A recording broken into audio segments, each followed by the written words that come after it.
Well, evidently it's official and I was wrong. Tank Davis versus Fake Paul has officially been canceled, according to TMZ.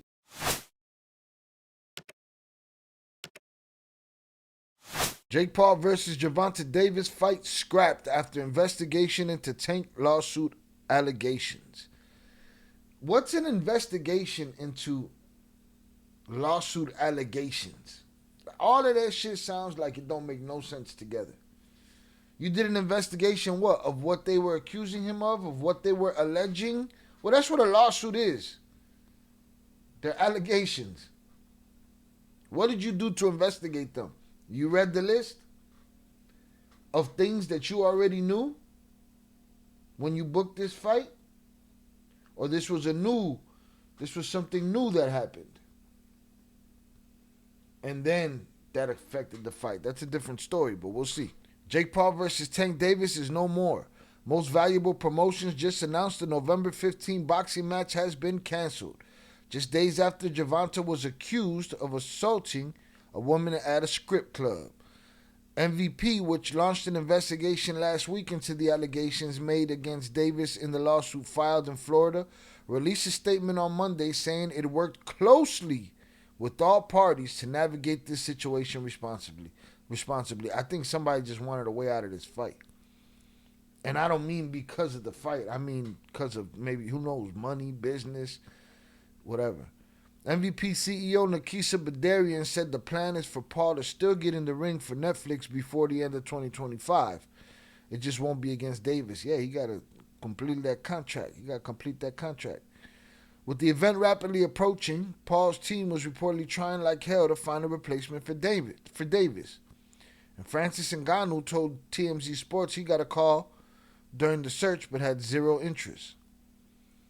The fight was originally announced in August and became a hot topic due to Paul's massive size advantage over Davis. Paul is 6'1" and just under 200 pounds, and Davis is 5'5", 135. As we previously reported, a woman named Courtney Roselle accused Davis of assaulting her and threatening her on several occasions during their 5-month relationship. She accused David of approaching her at Tootsie's in Miami last Monday and grabbing and pushing and pulling and choking her during her shift as a VIP cocktail waitress. A police report was filed following the alleged incident.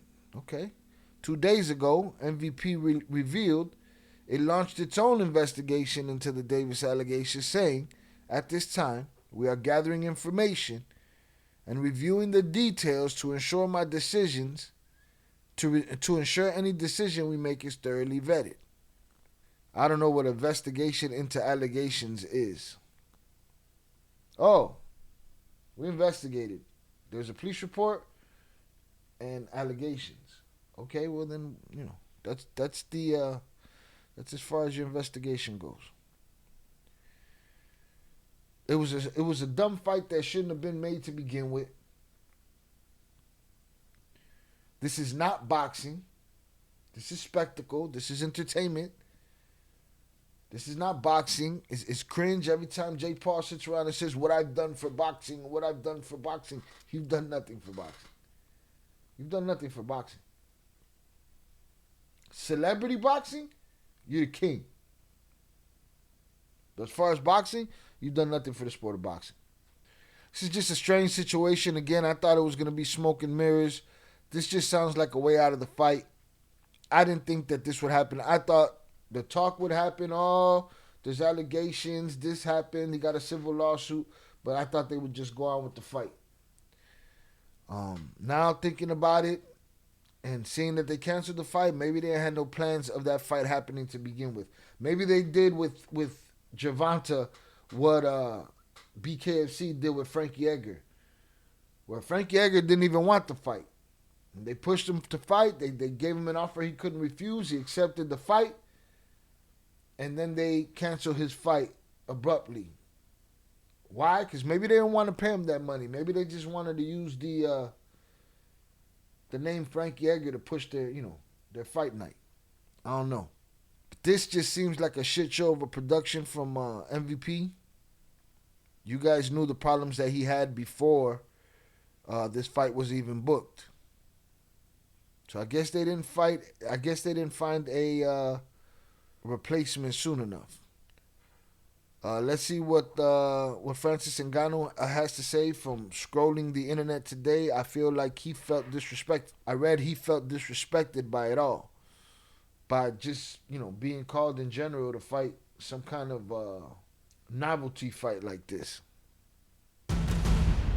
So, Francis, we see your name popping up as a potential replacement for Gervonta Davis. We had to go right to the source. What can you tell us? Is there any possibility that Francis Ngannou will step in for Gervonta Davis and fight Jake Paul?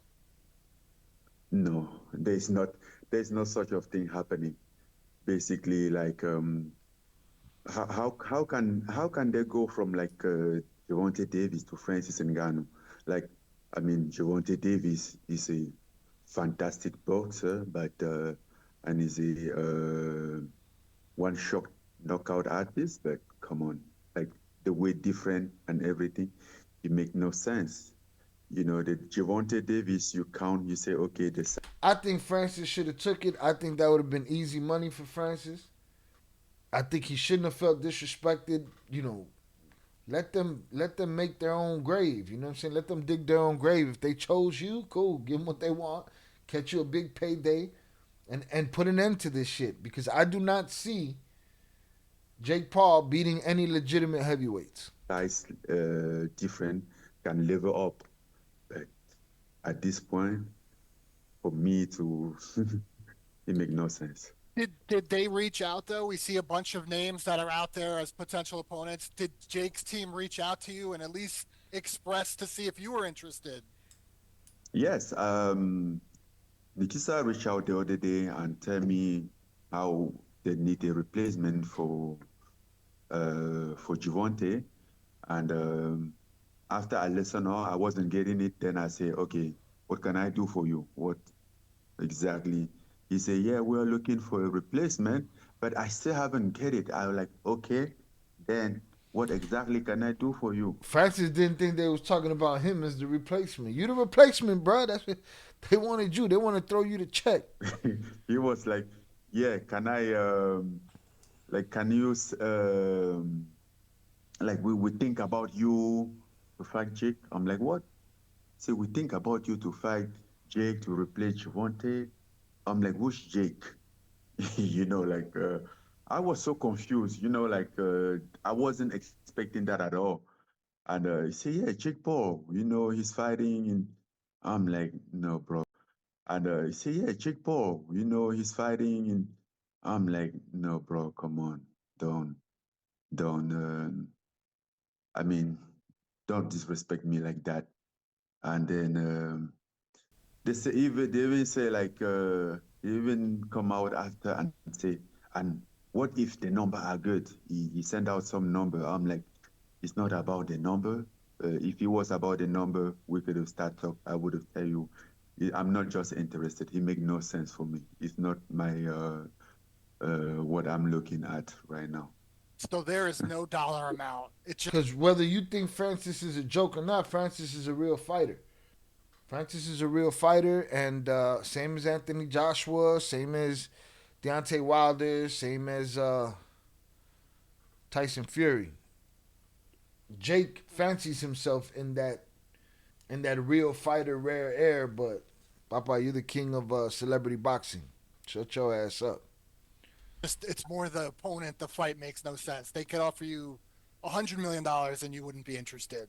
The fight made no sense. That's what I think. That's my position. And though I went back, I still, you know, have to, because I was so confused that I thought maybe I wasn't thinking straight. Then I bring it out to team, talk to some people, but nobody understand exactly what's happening. They was just as confused as me. Is it flattering at least that they're thinking about you and your name is floated around? We know Jake fights get a lot of viewers. It's on Netflix. It must be flattering though, at least that Now, it wouldn't be flattering because Jake only fights people he believes he can beat because there's some kind of handicap involved. they think of you for this. No, I think you're viewing it in the wrong way. I think it's disrespectful instead. What flattering? No, yeah. What flattering? Like, come on. Uh, so if my I don't know. I don't see it that way. Maybe I'm wrong, but that's not the way that I see it. But I have no interest into that. So again, I'm a man of my word, and I told you I'd be right here to tell you that I'm wrong, and I'm wrong. I thought they would be fighting on November 14th. I thought this fight with Tank was going to go through. To me, this is a ridiculous, goofy circle jerk of ridiculousness that it's basically a waste of time, waste of money, waste of effort. All of the hype, all of the press conferences, and I think this whole Jake Paul shit is still a joke. All right, is it entertaining? It's entertaining because we're watching to see him get crushed. He'll never make it an even playing field for himself. He'll always have some kind of handicap that keeps him keeps the odds in his favor. He don't have the cojones, or well, yeah, the cojones to really test himself against somebody that can do something to him. And maybe this was it. And maybe they were like, "Woo, lawsuit, let's go, let's get out of here." This brings me back to when Tank pushed him, and Jake, from a distance, pushed him back. Maybe he didn't want no piece of this anyway. And I don't understand him calling out Francis. That shit is weird because Francis will knock your block off, bro. And I don't see you knocking out Francis Ngannou. Sorry, I didn't see Anthony Joshua doing that. So the fight is scrapped. The hype is over. Tank Davis, Jake Paul, not happening. According to TMZ, canceled. We'll keep an eye on the story and I'll keep you posted. Peace.